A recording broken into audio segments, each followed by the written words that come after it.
Good evening and welcome to the Network for Responsible Public Policy.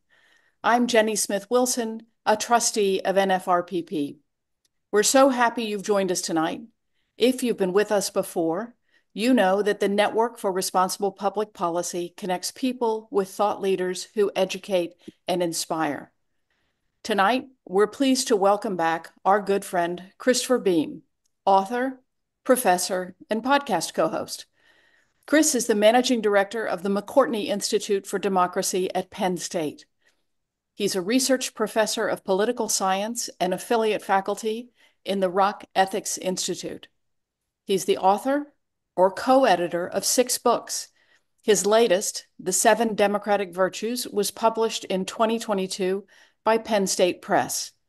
Chris is a co-host of the podcast Democracy Works. If you would like to learn more about Chris or our programs, please visit our website, nfrpp.org. You'll also find videos of all our past programs. And while you're there, please sign up for future program notices and our monthly newsletters. As always, we welcome your questions. Please type them into the Q&A box. Chris will respond to as many as possible. So, it's almost Labor Day. The conventions are behind us, and the election is in 70 days. Chris Beem is here to help frame the choice before us, the seriousness of this election, and why a serious electorate is so critical. Welcome back, Chris. I'll turn it over to you.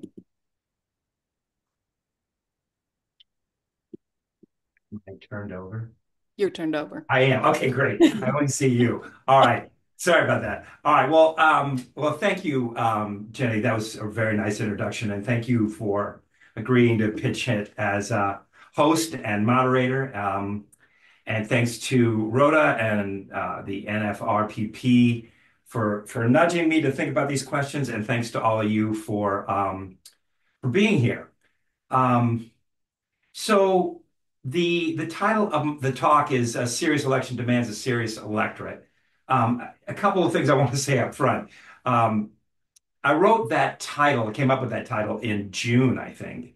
And as I expect you might know, things have changed a lot since then. And as a result, so has this talk, and more than once, to be honest. But it's still about seriousness. But I no longer think that this election is, I think I called it a slow-moving train wreck. It's less so anyway. But anyway, as Jenny mentioned, I think it's actually 69 days away. But regardless, it's coming up soon.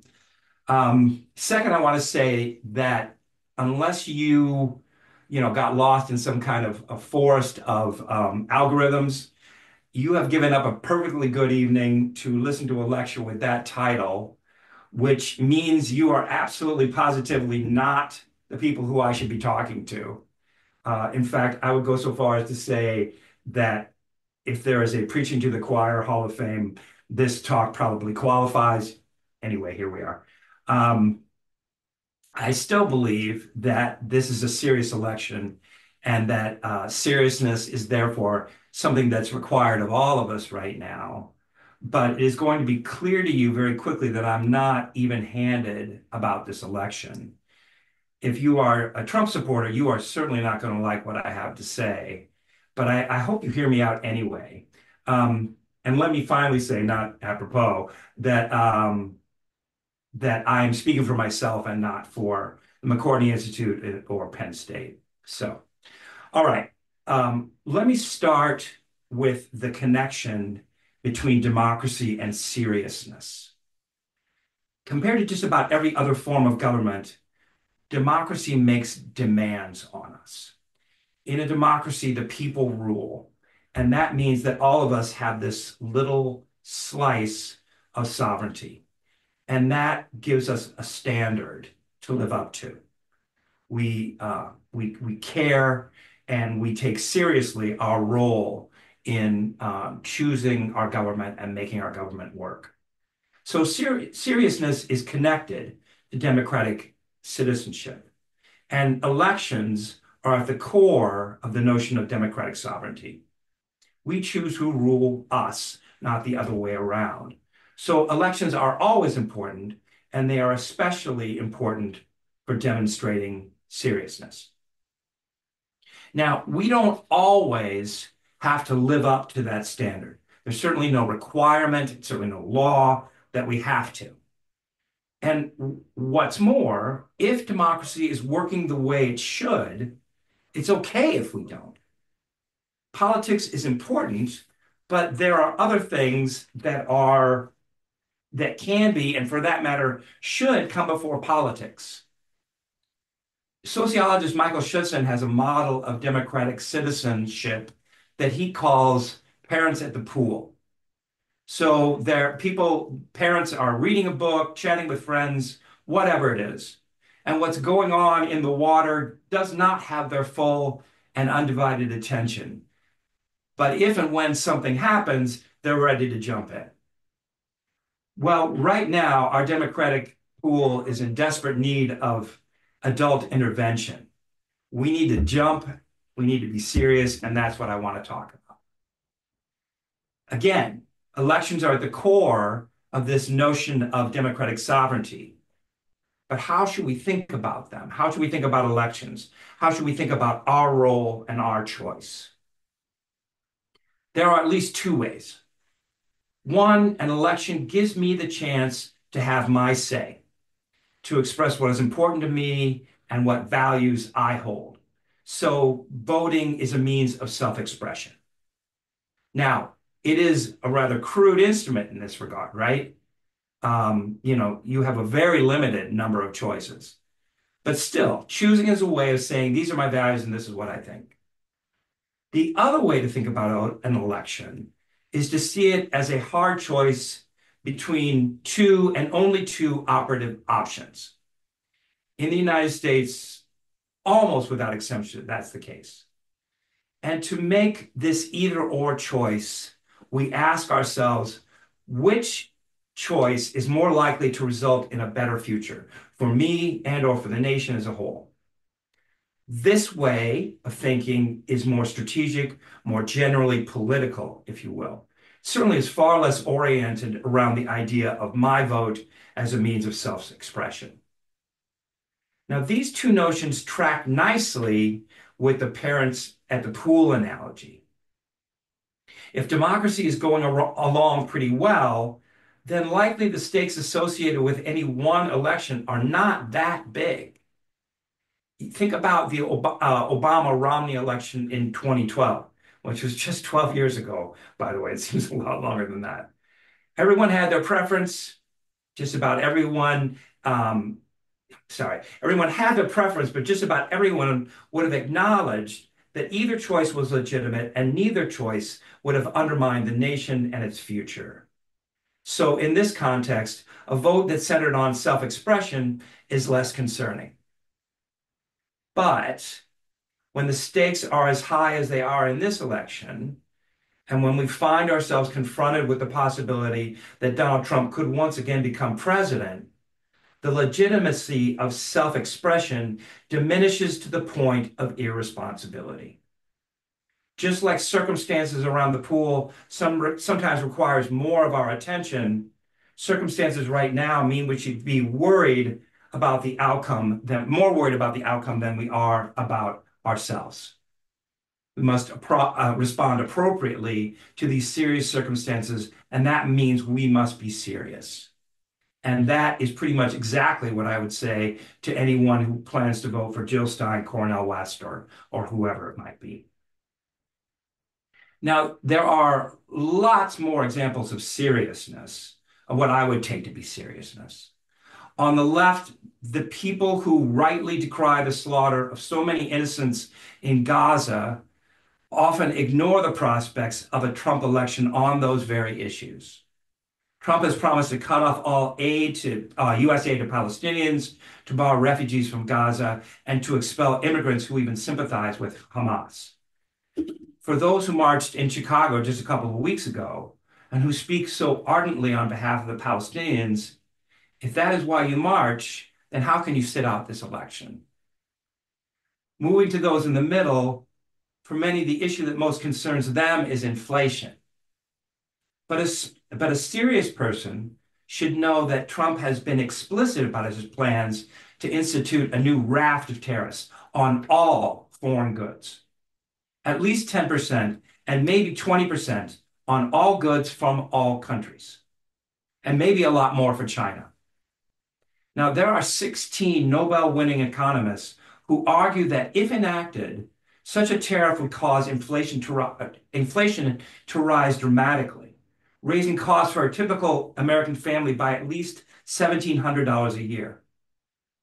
Again, if this is your issue, but you don't consider the impact of both candidates' policies, then to my mind, you're not serious.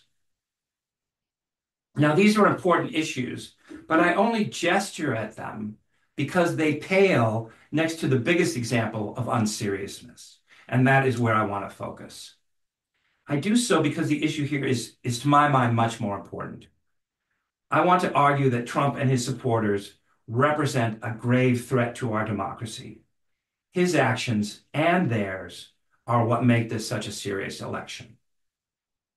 Now, my argument here is a little more complicated and will require a brief diversion into political theory, but it's nothing that's going to upset you. Um, Let me start with a little political theory that you all know. We hold these truths to be self-evident that all men are created equal. Now, if there is a touchstone to American democracy, this is it. Our democracy and every other democracy for that matter, is grounded in, starts with equality. Every vote counts the same. We all have the same political rights, and we are all equal under the law. Now, of course, we have not, and for that matter, still do not fully live up to this ideal, but it is what we believe, and it is a goal that we strive to live up to, more perfect union. Now, part of making that equality real requires that we commit to the value of reciprocity. That is, I treat you a certain way, and I expect you to treat me a certain way. Reciprocity is so basic, so essential, that without it, equality doesn't mean anything at all. So you will notice that I said a certain way, and that's extremely vague, so I need to say more. So I just, as an example, in my book, The Seven Democratic Virtues, I talk about the virtues that we need to live up to and that we can expect from others. And the one example I want to just point to as an explanation is democratic charity. This means the willingness to extend to our fellow citizens the benefit of the doubt. That these people we are arguing with are good citizens who are reflecting their opinions honestly and approach argument with a sense of fairness and civility. The term comes from Lincoln's second inaugural, with malice towards none, charity towards all. Again, I expect you're familiar. If you've ever been to the Lincoln Memorial, if you turn to the right and look at the north wall, you'll see those very words carved into the granite. The point is that Lincoln says that this charity should be extended to all. And to say all is to say that Lincoln is calling for reciprocity. If we extend the benefit of doubt to others, we should be able to expect that they extend it to us as well. So, two things, just to sum up. Democratic charity is thus one example of the demands that democracy makes on all of us. And the other thing is that reciprocity, this benefit of the doubt, does not extend forever. If it turns out that benefit is not extended reciprocally to you, then there's no obligation for you to continue it. That is a democratic standard of ethics. This is just one standard, mind you. And there are others. In fact, if you're counting, you know that if I had started with seven, I gave you one, that means there's at least six more. But one that I did not talk about in the book, and one I think that's especially relevant now, is what political philosopher John Rawls calls public reasonableness. Now, I'm not going to go into the weeds here, and believe me, with Rawls, there are lots and lots of weeds. But instead, I'm just going to say that in a democracy, public reasonableness includes the idea that we do not resort to violence or raw power to get our way. Instead, we agree that we will argue with each other. We will make arguments, we will listen to arguments, and those arguments will live up to common standards of facts, evidence, and rationality. Now, What does all this have to do with the upcoming election? A CNN poll from last year showed that two-thirds of Republicans and three-fourths, 75% of those who cast a vote for Trump in 2020 continue to believe that the 2020 election was fraudulent, stolen, and that Joe Biden is not a legitimate president. Number has not gone down since 2020, and if anything, it has inched upward. Now, if elections are the backbone of democratic sovereignty, then trust in electoral integrity is indispensable if a democracy is to maintain legitimacy. Therefore, when those claims first emerged, um, marshaled by Donald Trump himself, legal due process required that the media, the courts, and others took them seriously and investigated them thoroughly. Let me briefly describe the results of that effort. First, recounts. These were backed by the Republican Party and the Trump campaign, and they were conducted in counties in Wisconsin, Arizona, and Texas, and a statewide level in Georgia, at least 2 times. Pennsylvania conducted a, quote, risk limiting audit of the 2020 election, and all counties also audited a sample of their votes as mandated by law. None of these recounts changed the results in any significant way. Second, there were over 60 court cases brought by Trump's election denier lawyers, where judges, including judges appointed by President Trump and other Republican presidents, looked at the evidence. In every case, they denied the claims of the litigants, and in many cases said explicitly that there was no widespread fraud. Third, 2000 Mules was a film produced by Dinesh D'Souza that claimed to present documentary evidence that votes were fraudulently included in the totals. Many Trumpians appealed to that film as evidence of a rigged election. On May 31st of this year, the media company behind the film issued an apology for all the false claims in the film and said it would halt distribution and remove the film from its platforms. Fourth, in the year following the election, members of the Fox News glitterati many times claimed or at least suggested that the Dominion voting systems, a software company used in many state and local elections, falsified the results. Since Fox is one of the most important sources of news in the Trumpian universe, this effort had an impact. But in April of 2023, Fox News agreed to pay Dominion voting systems almost $800 million to avert a trial in the voting machines lawsuit that would have exposed how the network promoted lies about the 2020 election. Fifth, Rudy Giuliani, a very famous and important Trump supporter, accused 2 poll workers in Georgia of fraud.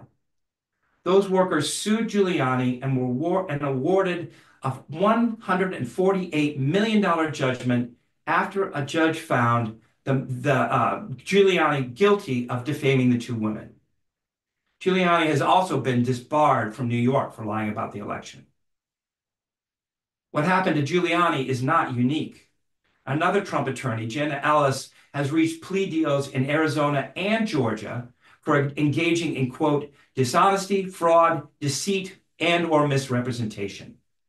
And similar outcomes have befallen Trump lawyers Kenneth Chesebro, John Eastman, Jeffrey Clark, Sidney Powell, and many more with less famous or perhaps infamous names. Now, I could go on, but you have indulged me long enough. So let me sum up. After almost 4 years and thousands and probably tens of thousands of hours of work, the evidence is not merely overwhelming, it is determinative. The claims about election fraud are wrong. This question is no more up for debate than the color of the sky. The 2020 election was not stolen. And yet, that CNN poll shows that all this evidence has had almost no impact. Now, I say almost not because the numbers have gone down. Again, they've gone up a little bit, and they're still extremely high. 60% of Republicans and 75% of those who voted for Trump continue to believe these claims. But of that number, about half said that they still believe there is solid evidence to support that belief, while the other half said that their belief was based on suspicion only. Now, I suppose this latter group is a step in the right direction. And really, in a case like this, I don't know what else is left for you. But regardless, both groups still hold on to that belief. So, why is that the case? Well, the fish rots from the head. And this claim began with Donald Trump himself even before the 2020 election. At the 2020 RNC, the Republican National Convention, in August of that year, Trump said, quote, "The only way they can take this election away from us is if it is a rigged election." And we all know what happened after the election as a direct result of Trump's instigation.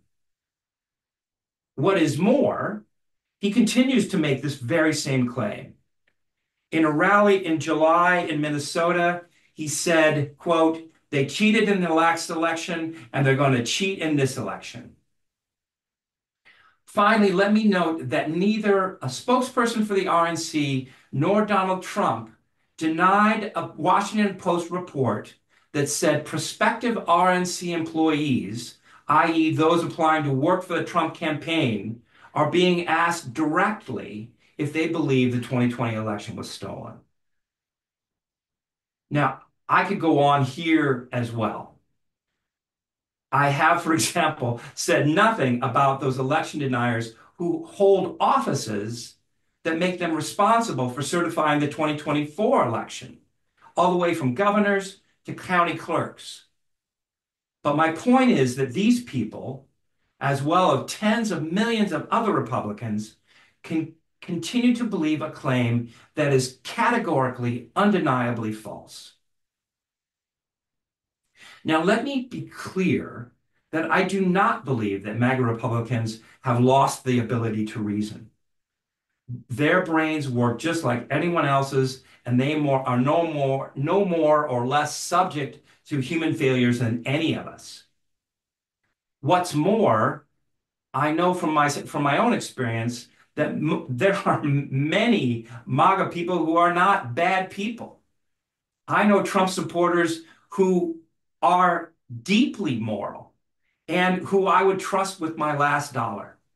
So this is not a matter of superiority.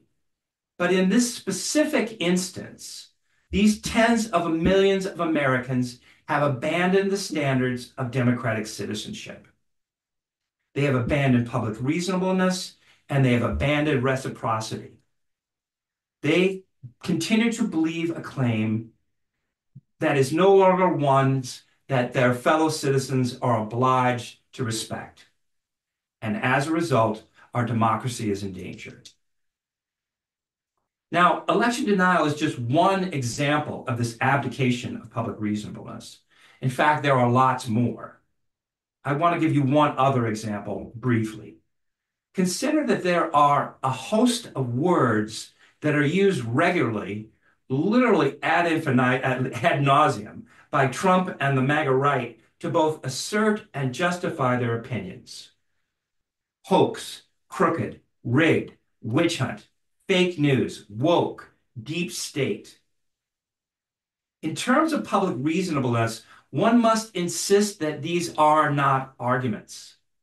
On the contrary, they are verbal talismans that Trump supporters wave in order to make argument, evidence, and facts go away. They are used to obviate the need for any of that. Here too, this behavior is more than unserious, it's undemocratic. The longer it continues, the more people who behave this way, the more endangered is our democracy. Now, if you care about our democracy, that is no doubt clear to you that all of this is a problem. But In fact, it's worse than you might think. Because for Trumpians especially, their opinions are tightly tied to their identity. Before Donald Trump, when was the last time you saw a flag flying in a home in support of a presidential candidate? Not a campaign sign or a billboard, but a flag. Because of this tight connection, it's hard for them to hear this and not take it as a personal attack. And frankly, I find it difficult to resist the same move myself. Those who cannot let go of this claim that I do not, and I don't think have any obligation to respect, leads me sometimes to reject their claims to equality and reject their claims to reciprocity. And the further down we go down that road, the more endangered is our democracy. Now, I know there's probably not one Trump voter out there who gives a damn what I think. In fact, the fact that I don't like it is fine with them and indeed confirmation to them that they have made the right choice. So be it. But I would hope that they care what they think. I would hope that they would use the reason that I'm confident they have to consider the fact that their claims are bereft of evidence, while there is a mountain of evidence supporting the opposite conclusion. And if they do that, I would hope that they'd be willing to ask themselves if it's just possible that they've come to the wrong conclusion. Self-critical thinking is hard, especially when it runs counter to the tribe you belong to. But in the end, perhaps the most egregious example of unseriousness is lying to oneself. Now, there are many who argue that polarization is our nation's problem. Both sides have moved so far into their tribes that we regard each other with hostility, if not enmity. I made a pretty similar argument to this in Seven Democratic Virtues, and President Obama just made a similar argument in his DNC speech. But right now, there is nothing that I can see on the left side of American politics that comes close to this. And that is why I think the notion that we are all to blame equally for our current condition is analytically incorrect. That is to say, as far as I can judge this matter, Donald Trump and those who follow him are significantly more responsible than any other group for the precarious condition of our politics and much more dangerous for its future well-being. Without an accurate analysis, an accurate prescription is simply not possible. So I've given you what I think is my accurate analysis. Let me talk a little bit about what I think the right prescription is. If war is politics by other means, then the opposite is also true.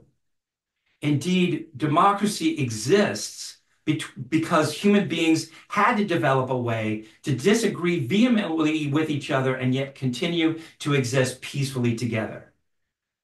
The point is that democracy is fundamentally a system designed to avoid war. And that means that this election is extremely serious, and those of us who think so have an obligation to act accordingly. And that means we need to work hard to defeat the cause of this democratic failure. We have to defeat Donald Trump. I mentioned Lincoln's second inaugural. That speech was given when the outcome of the Civil War was apparent to everyone. The South had been basically defeated. But Abraham Lincoln made a very similar appeal in his first inaugural, before the Civil War began. These are the last words of that address. We are not enemies, but friends. We must not be enemies. Though passion may have strained, it must not break our bonds of affection. The mystic cords of memory stretching from every battlefield and patriot grave to every living heart and hearthstone all over this broad land will yet swell the chorus of the Union when again touched, as surely they will be, by the better angels of our nature. Now, obviously, that magnificent prose did precisely nothing to stop the war from coming. Lincoln's appeal failed. But my point is that between these two speeches, Lincoln made no appeals to fellowship, at least none that I can find, because in between was the Civil War. In between was Vicksburg and Gettysburg and Sherman marching through Georgia. And it was only after the Confederacy was defeated that Lincoln believed it was possible, and for that matter, legitimate, to once again work to unite the Union. The second inaugural can then therefore be understood as the first step in the long and arduous and not yet completed task of recreating the United States of America. In his own quite eloquent inaugural address of 2021, Biden tried to say something very similar. He said, "History, faith, and reason show the way of unity. We can see each other not as adversaries, but as neighbors. We can treat each other with dignity and respect. We can join forces, stop the shouting, and lower the temperature. For without unity, there is no peace, only bitterness and fury." This is our historic moment of crisis and challenge, and unity is the path forward. Here again, I think the prose is very, very good. But here again, it did not work. The reemergence of Donald Trump as a Republican presidential candidate and the many Democratic failures associated with it demonstrate that Biden's appeal, like Lincoln's, failed. But this election offers us an opportunity to stop the forces that divide us, the forces that mock and deride the ethics upon which our democracy depends, and thereby make it possible for all of us Americans to return to a society in which public reason and reciprocity are once again operative. I have to go back to Lincoln in closing. This is not incidentally a speech Lincoln gave to Congress during the war, that is, between the first and second inaugural. He said, "Fellow citizens, we cannot escape history. We of this Congress and this administration will be remembered in spite of ourselves. No personal significance or insignificance can spare one or another of us. The fiery trial through which we pass will light us down in honor or dishonor to the latest generation. We will nobly save or meanly lose the last best hope on earth." My fellow citizens, that is what seriousness sounds like. Let all of us strive to treat this election accordingly. And that's all I have to say.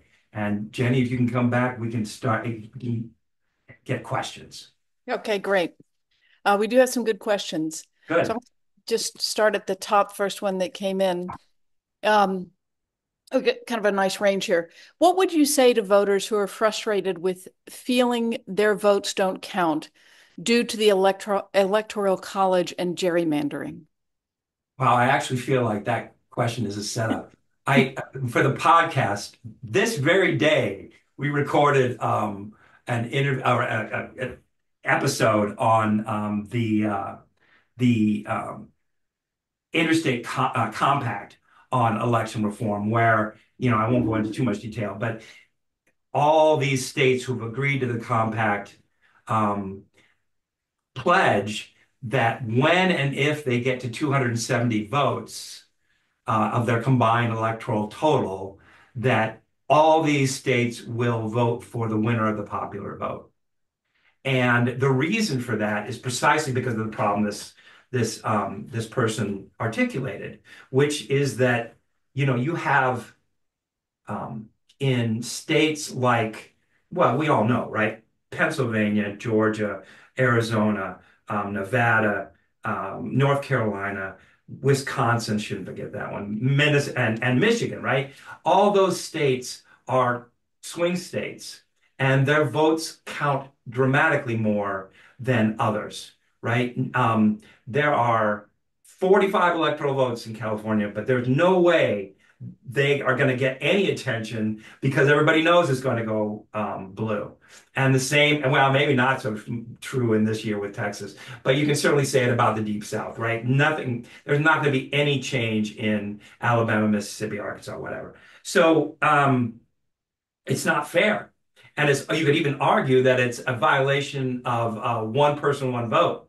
But um, you know, I am, after listening to that podcast, I am more um, hopeful that we're going to get there. Certainly not by 2024, but sooner or later, I just think the only arguments I can really come up against it are partisan.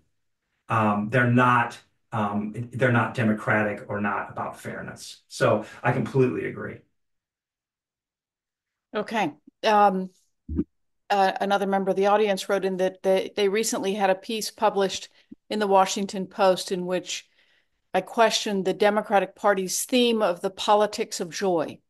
Do Mhm. you view this theme also as also counter to the level of seriousness you are advocating?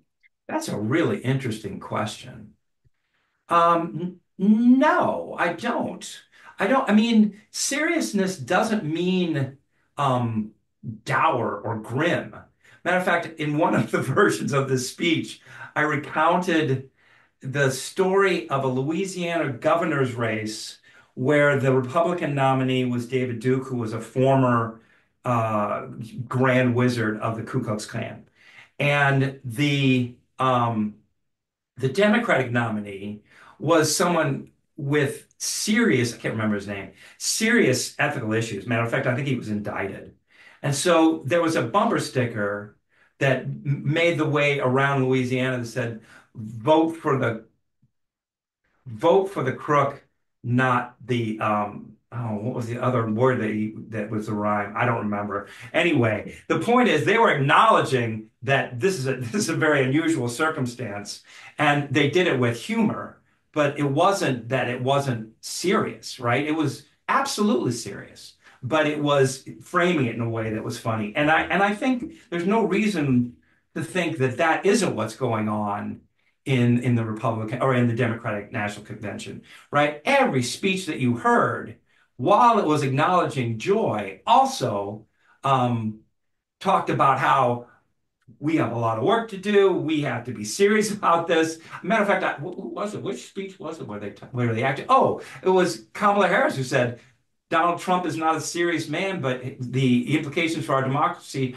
are very serious. Implications for the world, I remember. But so I do think you can absolutely have both at the same time. Matter of fact, it's probably better for our karma and well-being that we have both at the same time. So another member of the audience asks if the Democrats should be touting honesty instead of joyous. You know, I mean, honesty was one of my democratic virtues. And I actually said that, you know, if you are misrepresenting yourself, if you're not saying what you truly believe, then the prospects of having a constructive argument are gravely diminished, right? If you can't be confident that the person is telling you what they really think, in other words, they're telling the truth, then it's hard to even start with a good and productive argument. So I do think that honesty is an important democratic virtue. And my best argument in favor of that is the fact that there is an authoritarian regime in the world that does not lie regularly. However, we all know that politicians spin, they prevaricate, they talk around a question, and often they lie. And whenever I bring this up, what I hear is, "Oh no, the politicians, you can't trust any of them." And I don't think that's completely true, but I certainly think it's not without its truth, right? Um, and so I think in every case, politicians have a strong incentive to keep their seat. And they will do a lot of things to make sure that doesn't happen. That is their overriding incentive, their overriding value. And so if it's going to change, it's going to change from people saying that that is an expectation, that they're honest. And so if we're going to talk about that, it means that that's a standard that we should hold them all to, right? Not just the people that we support, but to the people who, well, the people that we don't support, but also to the people that are in our same tribe. So, as you look at the state of the election as it stands now, is there something, anything about the Democratic Party or Kamala Harris that you don't agree with that you're willing to speak to tonight? You know, it is true that Kamala Harris has not talked a lot about specific policy initiatives. I think that's actually probably pretty good politics because when you're, the circular, I mean, when your opponent is harming himself, you don't get in his way or her way. And so I think that's probably true, but or not a bad strategy, but it can't last forever. Um, you know, I would, in terms of some issues, I'm probably to the left of her, and some issues I'm probably to the right. I thought, in terms of compared to Biden, what she said in her acceptance speech about Israel struck me as better than what Biden said. But obviously I'm a Democrat, and so I spent a lot of time thinking about to what degree am I looking at this through my own jaded, self-interested perspective. And this is where I came down. And that's why I put so much evidence behind my claim. I just don't think they're the same. And I don't think the the Republican Party of 2012 was the same either. None of them are perfect. None of them are, wholly virtuous. That's just never going to happen. But there's a standard of or a condition of American politics that, as far as I'm aware, we've never had before the advent of Donald Trump. Um, can you speak to Project 2025? This is a serious set of very radical proposals made by the think tank leadership of the Republican Party. Right. No, I mean, I actually did a couple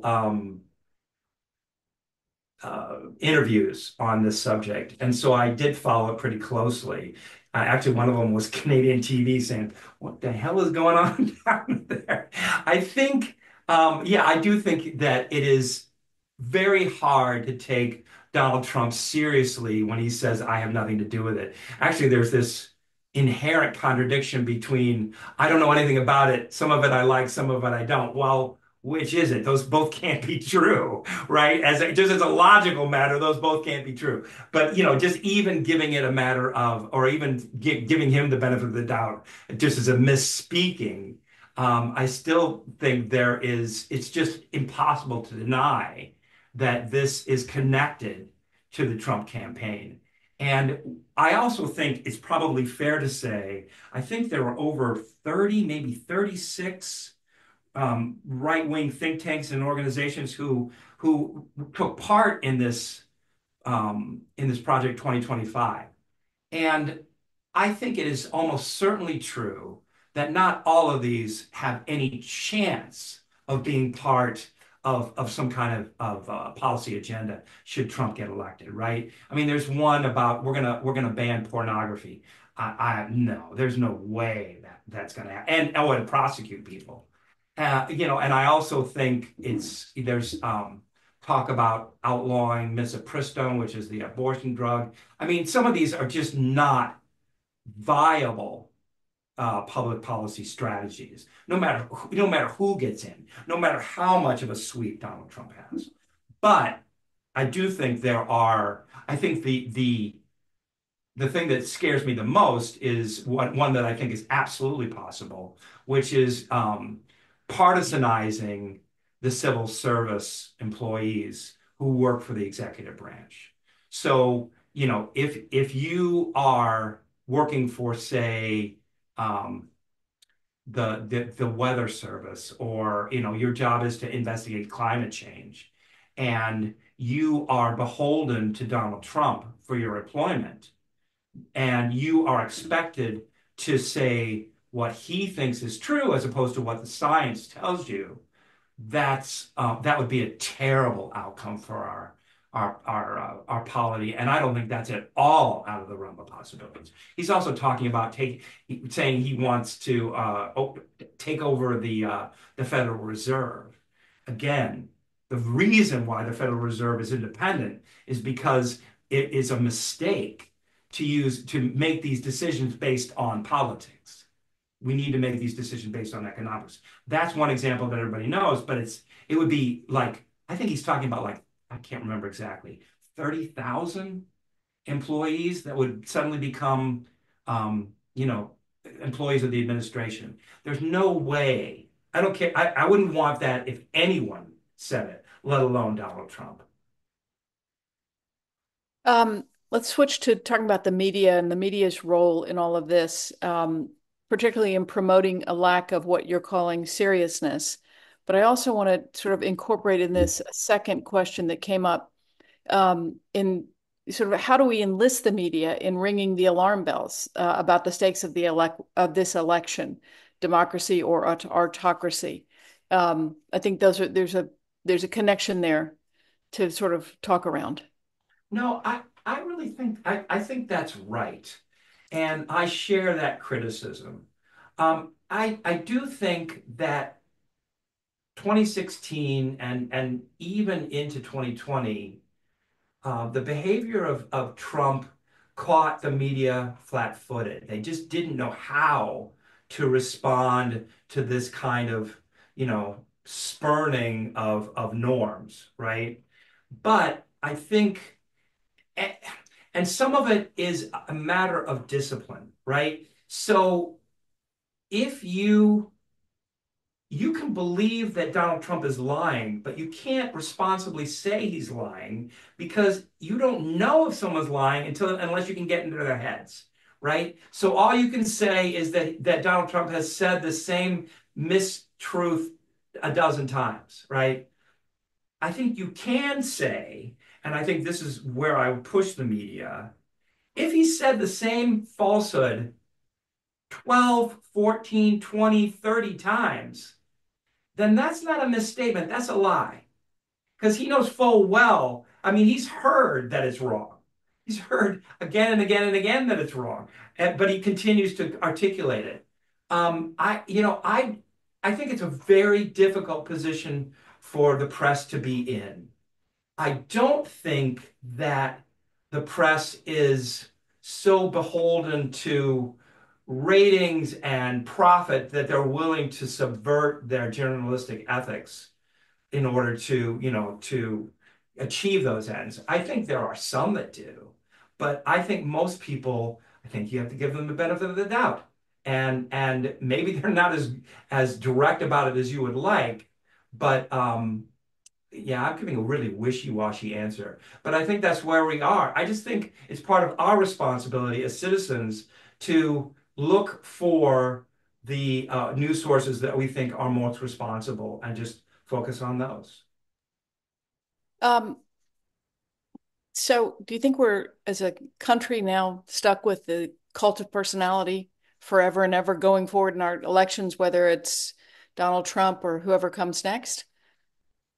No, I don't. I think I know people who do, and I do, and there's clearly a risk of that, right? Because it's been very effective, right? I mean, he has literally kind of taken over the Republican Party and he's been the presidential candidate for three times, right? But I don't, I mean, my friend EJ Dionne a year or so ago talked about the Democratic antibodies that we all have because we kind of grew up in this culture, in this, genuinely and deeply democratic culture. And so I think it is, yeah, I don't think I'm being naive or overly optimistic to say that I think that if Trump were to lose, and of course it depends on how much he loses, but if he loses significantly, I think that changes the incentive structure for those in the Republican Party. And I think it's at least somewhere between possible and likely that that would lead to a change in our politics. Just like the advent of Trump changed our politics, the exit of Trump could change our politics back. I think that's at least possible. Are you hopeful for depolarization? I use the Civil War metaphor for a reason. I think it's going to be a difficult, challenging, and long process. We didn't get here overnight. We're not going to get out of it overnight. But I do think that that there's something about our current condition that nobody likes, that everyone finds, a little uncomfortable and disturbing, and they'd like it to go back to the way it was. So, again, I I can't predict with confidence, but I don't think it's unreasonable to think that if we all agree that we need to make our democracy better and that we can make it better, that we won't be able to do so. I think that's a good note to leave it on. All right. All right. Well, Oh, thank you all for those really interesting questions, and I really appreciate your attention. Like I say, it's flattering and impressive that you gave your time for this. So thank you. well, Chris, thank you for sharing your valuable perspectives with the Network for Responsible Public Policy audience tonight. Yeah, we did have great questions, and I think this was a very provoking conversation. You're always welcome to come back. Uh, Thank you. we've got 69 days until the election, so there Yep. may be some opportunities. Uh, Okay. Tonight's program demonstrates our special niche of providing reliable, neutral, and information from respected experts, a key ingredient for a viable democracy. It leads to sensible discussions and policy compromises and moves the needle forward. We'll be back on September 25th to continue our focus on elections with our special guest, Harvard professor Alex Kazar, author of Why Do We Still Have the Electoral College? Watch your email for a brief survey on tonight's program. Your input helps shape future programs. Thank you and see you on September 27th. Good night, Chris. See you Yeah. again. Thank you. Bye bye. Bye bye.